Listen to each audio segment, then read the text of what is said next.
I went to Los Angeles Junior College, which is now Los Angeles Community College, I think. And my father said, and Steve, at that time, you listened to what your father said.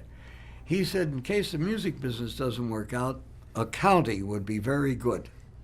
So I took accounting for 8 weeks, and then I got a job at Paramount in the staff orchestra.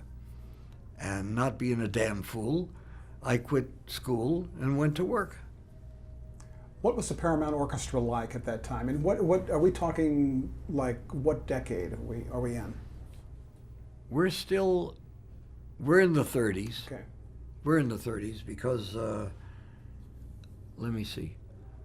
Sure, 37 or 38, I went to do Very Warm for May.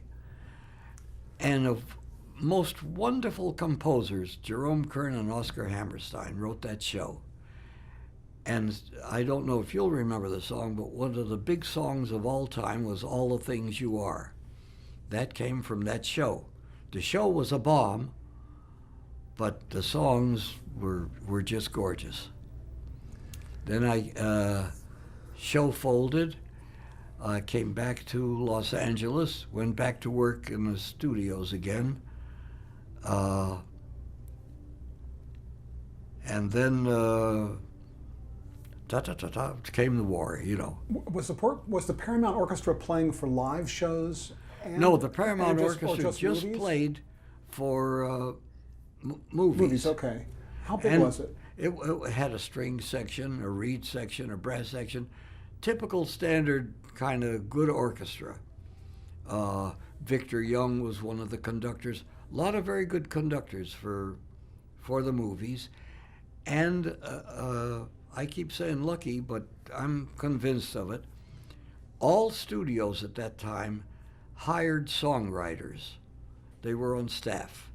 At Paramount was Hoagie Carmichael, Frank Lesser, Burton Lane. There were like 8 songwriters, and the studio used to assign 2 of them to a picture. Either you wrote the opening and closing themes, or if it was a musical, you wrote the songs. And Frank Lesser and I hit it off very well. We became very good friends. And at that time, he didn't want to write lyrics only anymore. He wanted to be like Irving Berlin, like Cole Porter, words and music. And he kind of needed a musical secretary or a musical helper. I turned out to be both things. So I was with him a lot of years. And we were also stationed at Santa Ana together. That was another close to 4 years.